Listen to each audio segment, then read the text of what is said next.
Itu teori ilmu kalam. Nah, tapi kalau menurut teori sing gampang nggih, kalau sekarang nyatanya ada bumi berarti menang Tuhan yang ingin menciptakan bumi.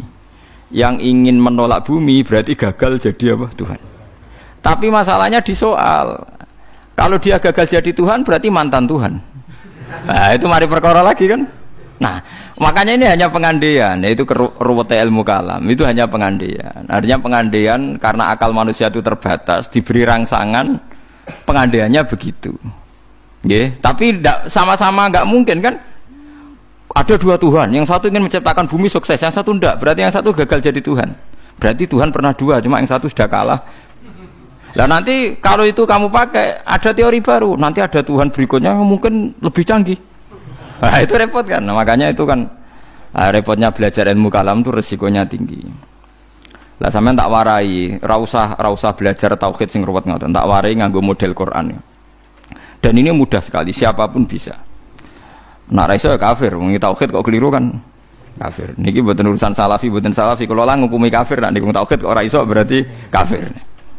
Ini sampean kula bedheki ya. Ini saya megang pulpen ya. Terus ini saya megang amplop. HP mohon HP. Kan enggak ada suaranya nanti kalian. Ini pulpen ya, wujud. Mboten niku ruwakno, ini pulpen wujud. Ini HP wujud ruwakno. Terus ini saya benturkan. Suara ini wujud apa enggak? Wujud. Nah, ketika HP dan pulpen ketemu, bahasa Arabnya apa? Ijtima, kumpul. Ketika saya renggangkan, pisah. Kumpul sama pisah ini wujud apa enggak? Yo keliru. Kumpul sama pisah ini sesuatu yang wujud apa enggak wujud? Enggak wujud. Yang ada itu pulpen sama HP.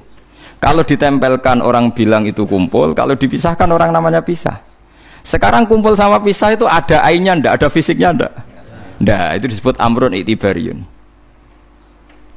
Seperti saya ini punya bapak namanya Kiai Nur Salim. Kiai Nur Salim punya bapak namanya Mbah Nur Sam misalnya. Itu juga tidak wujud. Bapak saya dulu dikatakan dia bapak karena ada anaknya saya. Berarti diarani bapak itu gantung ngenteni anak. Jadi zaman belum punya anak, dia itu belum bisa dikatakan bapak beliau. Bareng dua anak iso diarani bapak. Bareng dua putu iso diarani mbah. Lah saiki bunuah, sifat kebapakan, sifat keanaan wujud apa ndak? Ya ndak wujud. Yang hakikate wujud itu Kiai Nur Salim. Sekarang saya bahak wujud. Tapi keanaan kebapakan ini saling menunggu. Nak sido duwe anak diarani bapak, nak sido duwe putu diarani mbah. Tapi sing diarani putu iku sapa? Zaid misalnya. Yo Zaid iku putu Gus. Yo ora Zaid jenenge Zaid. Engko Zaid sekali dhe putu ya jenenge mbah. Apa kowe ngomong ngene? Zaid bin nisbat ning mbah iku putu, bin nisbat ning gone putune iku mbah. Misale kowe muni ngono. Lah berarti Zaid iku putu tambah. Ya Zaid sing mesti bener Zaid ya. Zaid. Lah iku ilmu kalam. Lah mulane nak Nabi Isa iku pangeran, berarti dunia iku pernah lama ndak punya Tuhan karena Tuhannya lahir apa? Kemudian. Lah yo pas langit bumi ana iku Nabi Isa ning ndi? Pangerane ning ndi? Nah, makanya ini pinternya Nabi Musa ya, jadi ciri utama ulama itu fatonah cerdas. Mergo Nabi Musa tahu nyifati pangeranku gagal, padahal sifatnya seru. Ketika ditanya Fir'aun, ya Musa Tuhan kamu itu siapa? Wa ma Rabbul Alamin. Jawabnya Nabi Musa sinten Rabbus samawati wal ardi. Pokoknya saya mengerani langit bumi. Jarene Fir'aun jek berkelit ya. Setahu saya kalau saya jalan-jalan di bumi itu enggak ada yang Tuhan kecuali saya. Ma'alim tulakum min ilahin apa? Khairi. Yang jadi Tuhan saya tok. Soal kemungkinan Tuhan di langit, begini Musa, saya akan pilih tahaman ibnili sorhal ali abluhul asbab samawati fa'attolia ila ilahi Musa. Soal kemungkinan Tuhan di langit, aku nyuruh arsitektur saya supaya bangun piramida. Nanti saya akan melihat Tuhannya Musa. Mau saya tantang. Walhasil kalau kemungkinan di langit mau ditantang, kalau di bumi setahu Fir'aun Tuhan itu Fir'aun. Terus Nabi Musa punya jurus kedua. Ini kalau sampai niru tauhid model Quran itu lebih gampang. Rabbukum wa rabbu abaikumul awalin. Yang menuhani mbah-mbah kamu dulu. Itu separuh pengawal Fir'aun langsung mukmin. Kalau Fir'aun itu Tuhan, berarti mbah-mbahnya dulu ada itu tanpa Tuhan. Karena Tuhannya baru lahir apa? Kemudian. Itu terus, nah ini pentingnya hujah. Separuh kaumnya Fir'aun itu menyimpan imannya karena kalau Fir'aun Tuhan tidak masuk akal, wong mbah-mbahnya dulu-dulu ada. Berarti kalau Fir'aun Tuhan, mbah-mbahnya dulu tanpa apa? Tanpa Tuhan. Nah itu hujah. Nah hujah kedua yang mudah lagi menurut Quran itu begini. Sekarang misalnya ya, yuridu wa bikumul yusra, Allah itu menghendaki mudah. Itu kalau kita maknani, itu gampang. Misalnya begini, ya ini yang ada nyata dalam sejarah. Ada berhala terpahat dari batu, namanya Lata, Uzza, Manat, Lata, Uzza, Manat. Terus ada yang beberapa yang namanya nggak disebut Quran, kata Hubal, kata apa? Hubal. Oleh orang-orang kafir jahiliyah, Lata itu disembah, dikatakan Tuhan. Uzza juga dikatakan apa? Tuhan. Itu kata Allah. In hiya illa asmaun samaitumuha antum wa abaukum, itu hanya nama yang kamu ciptakan.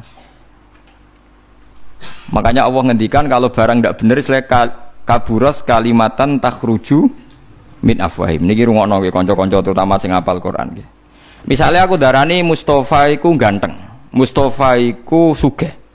Itu namanya kalimat yang keluar dari mulut saya, tapi hakikatnya kan tidak ada. Nyatane orang ganteng, nyatane ora sugih. Tapi ini menjadi kalimat karena kadung keluar dari mulut. Kula baleni, tapi ini menjadi kalimat karena kadung keluar dari apa? Mulut. Misalnya saya bilang, wah Ruhin rambutnya lurus, alim, ganteng, pinter. Ini hanya keluarnya kalimat yang keluar dari mulut, tapi kan nggak ada kenyataannya. Nah, ketika orang kafir bilang berhala itu Tuhan, itu kalimat yang keluar dari mulut. Nah, kalau hakikatnya ya batu bukan Tuhan, hakikatnya itu batu. Berarti namanya pangeran Lata Uzza itu batu apa pangeran? Batu. Nah, makanya kalau Allah mengkritik orang kafir, misalnya Allah dikatakan punya anak, Yesus itu Tuhan. Ngendikane Allah napa kaburas kalimatan takhruju min afwahim. Sungguh kalimat itu satu kalimat yang salah, tapi yang kadung keluar dari mulut mereka. Jadi nomor dua, ada kalimat yang memang benar. Seperti saya mengatakan 1 ditambah 1 2, 2 tambah 2 4. Lah itu baru hak karena nyata. Dikatakan apa enggak dikatakan ya tetap 2 ditambah 2 4 sama dengan la ilaha illallah. Jadi la ilaha illallah itu sudah wujud sebelum dunia ngakui la ilaha illallah itu sudah ada apa belum? Kalau bedai sebelum ada orang Islam di seluruh dunia Allah satu itu sudah wujud belum? Sudah. Kenyataan ini sudah ada belum? Sudah. Lah berhubung sudah kadung ada, kita hanya menyaksikan asyhadu, saya bersaksi, a'lamu, saya tahu. Karena sudah ada, makanya disebut fa'lam annahu la ilaha illallah. Wong sudah ada, kita tinggal tahu, tinggal bersaksi. Nah, kalau yang tidak ada itu mbok dikatakan pun tetap tidak ada, itu hanya jadi kalimat yang keluar dari mulut, wong barangnya tidak ada. Itu disebut apa? Kaburas kalimatan takhruju min afwahim iyaquluna illa kadziba. Jadi kalimatnya itu ada, tapi fakta yang ditunjuk kalimat itu tidak ada. Faham ya lah. Mulanya ciri utama agama itu kul ja'al haqqu wa zahaqal batil. Barang hak itu pasti ada, yaitu Allah. Barang batil ya pasti tidak ada. Pangeran telu itu tidak ada. Watu jadi pangeran ku ora ono. Santet ngasari ndadekno aku mati ku ora ono. Mulane kula nek santet wong ora tau ndonga tolak santet. Wong cara kula santet itu mboten enten. Nah, percaya jajal kok sing mati ra kowe, paham gitu. Dini gitu. Memang enggak ada.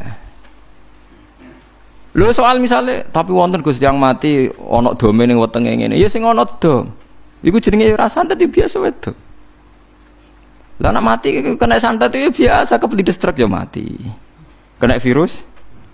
Cara kula dipanteni santet itu malah lambat, kadang 3 dina lagi mati. Cas pleng truk. Cas pleng meneh pesawat. Jadi ini ku yang paling angel nih gue bab tauhid. Sebenarnya tauhid itu gampang, buatan jelimet. Makanya Allah melatih kita yuridu wa bikumul yusra. Andekan manusia seluruh dunia dipoling untuk melihat Lata dan Uzza, itu apa? Gak usah ada orang Islam, gak ada orang kafir, gak usah intervensi. Pasti mereka jawab itu batu. Andekan Isa Yesus itu dipampang di dunia, orang poling, orang Islam kafir, gak ada intervensi. Pasti akan bilang itu manusia. Paham ya? Tapi lewat rekayasa dicitrakan itu Tuhan. Lata Uzza dicitrakan itu Tuhan. Nah, itu disebut wa makaru wa makara Allah. Jadi dimakruh, dia didesain sedemikian rupa.